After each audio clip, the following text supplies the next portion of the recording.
नमस्कार दोस्तों, आप सबका मेरे चैनल प्रभु भजलों में स्वागत है। आप सबको अक्षय तृतीया की ढेर सारी बधाइयाँ। अक्षय तीज या अक्षय तृतीया तृतीया के पीछे कई हिंदू मान्यताएं हैं। कुछ इसे भगवान विष्णु के नाम से जोड़ती हैं तो कुछ इसे भगवान कृष्ण की लीला से। सभी मान्यताएं आस्था से जुड़ी होने के साथ बहुत रोचक भी हैं। आइए उन रोचक कथाओं को सुनते हैं। ये दिन पृथ्वी के रक्षक श्री विष्णु जी को समर्पित है। हिंदू धर्म की मान्यता के अनुसार विष्णु जी ने श्री परशुराम के रूप में धरती पर अवतार लिया था। इस दिन परशुराम के रूप में विष्णु जी 6वीं बार धरती पर अवतरित हुए थे और इसलिए यह दिन परशुराम के जन्म दिवस के रूप में भी मनाया जाता है। धार्मिक मान्यता के अनुसार विष्णु जी त्रेता एवं द्वापर युग तक पृथ्वी पर चिरंजीवी रहे। परशुराम सप्त ऋषि में से एक ऋषि जब गदिनीत तथा रेणुका के पुत्र थे। वे ब्राह्मण कुल में जन्मे और इसलिए अक्षय तृतीया तथा परशुराम जयंती को सभी हिंदू बड़े धूमधाम से मनाते हैं। दूसरी रोचक कथा है। दूसरी मान्यता के अनुसार त्रेता युग के शुरू होने पर धरती की सबसे पावन मानने जाने वाली गंगा नदी इस दिन स्वर्ग से धरती पर आई थी। गंगा नदी को भागीरथ धरती पर लाए थे। इस पवित्र नदी के धरती पर आने से इस दिन को पवित्रता और बढ़ जाती है और इसलिए ये दिन हिंदुओं के पावन पर्व में शामिल है। इस दिन पवित्र गंगा नदी में डुबकी लगाने से मनुष्य के पाप नष्ट हो जाते हैं। तीसरा, ये दिन रसोई एवं पाक भोजन की देवी माँ अन्नपूर्णा का जन्मदिन भी माना जाता है। अक्षय तृतीया के दिन माँ अन्नपूर्णा को भी पूजा जाता है और माँ से भंडारे भरपूर रखने का वरदान मांगा जाता है। अन्नपूर्णा के पूजन से रसोई तथा भोजन में स्वाद बढ़ जाता है। दक्षिण प्रांत में इस दिन की अलग ही मान्यता है। इसके अनुसार इस दिन कुबेर भगवान के दरबार का खजांची ने शिवपुरम नामक जगह पर शिव जी की आराधना कर उन्हें प्रसन्न किया था। कुबेर की तपस्या से प्रसन्न होकर शिव जी ने कुबेर से वर मांगने को कहा। कुबेर ने अपना धन एवं संपत्ति लक्ष्मी जी से पुनः प्राप्त करने का वरदान मांगा।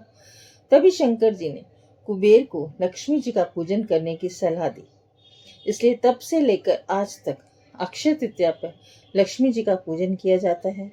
लक्ष्मी विष्णु पत्नी है, इसलिए लक्ष्मी जी के पूजन से पहले भगवान विष्णु की पूजा की जाती है। दक्षिण में इस दिन लक्ष्मी यंत्रम की पूजा की जाती है, जिसमें विष्णु लक्ष्मी के साथ साथ कुबेर का भी चित्र रहता है। पांचवी कथा।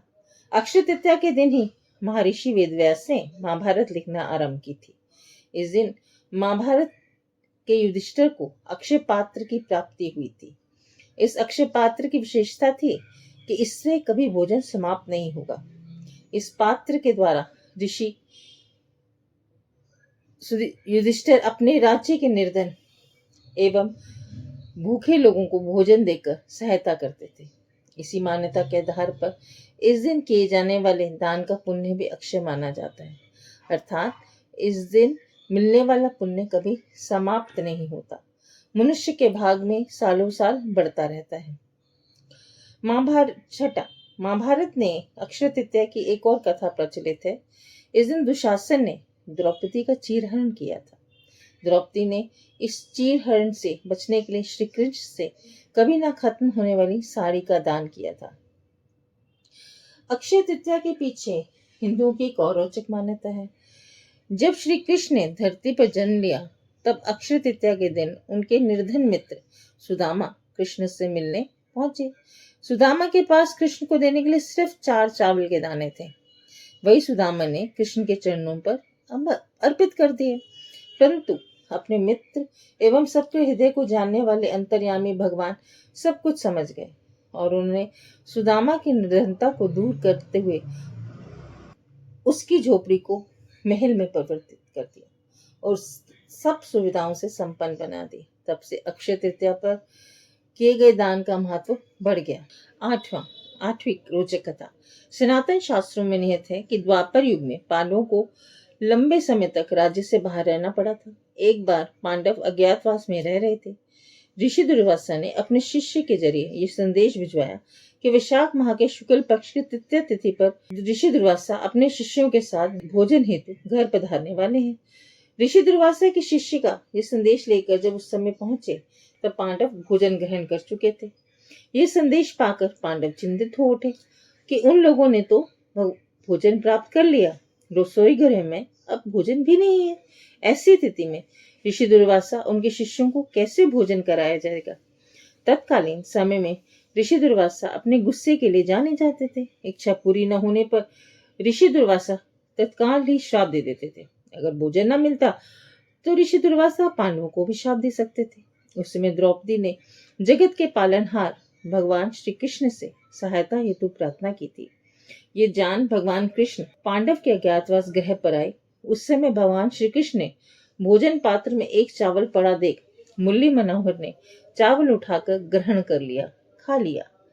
इससे भोजन पात्र तत्क्षण अक्षय पात्र में बदल गया। अक्षय का आश्चर्य कभी खत्म न होने वाला है। इसके बाद ऋषि दुर्वासा अपने शिष्यों के साथ पांडवों के घर पधारे। उस समय द्रौपदी ने सभी को भोजन कराया। इसके बावजूद भी भोजन कम नहीं हुआ। 9वां, भारत में उड़ीसा में अक्षय तृतीया का दिन किसानों के लिए शुभ माना जाता है। इस दिन से यहाँ के किसानों अपने खेत जोतना शुरू करते हैं। इस दिन उड़ीसा के जगन्नाथपुरी से रथ यात्रा भी निकाली जाती है। अलग अलग प्रांत में इस दिन का अपना अलग ही महत्व है। बंगाल में इस दिन गणेश जी तथा लक्ष्मी का पूजन कर सभी का व्यापारी द्वारा अपने लेखा जोखा ऑडिट बुक की किताब शुरू करते हैं। इसे यहाँ हलकथा भी कहते हैं। 11वां, पंजाब में इस दिन का बहुत महत्व है। इस दिन को नए मौसम के आगाज का सूचक माना जाता है। इस अक्षय तृतीया के दिन जाट परिवार का पुरुष सदस्य ब्रह्म मुहूर्त में अपने खेत की ओर जाते हैं। उस रास्ते से जितने अधिक जानवर एवं पक्षी मिलते हैं उतना ही फसल या बरसात के लिए शुभ माना जाता है। दोस्तों, आप लोगों को कैसा लगा इन रोचक कथाओं को जानकर? आशा है आप लोगों को भी अच्छा लगा होगा। अक्षय तृतीया को हम सिर्फ एक रूप में ही देखते हैं कि एक जगह कैसी मनाई जाती है।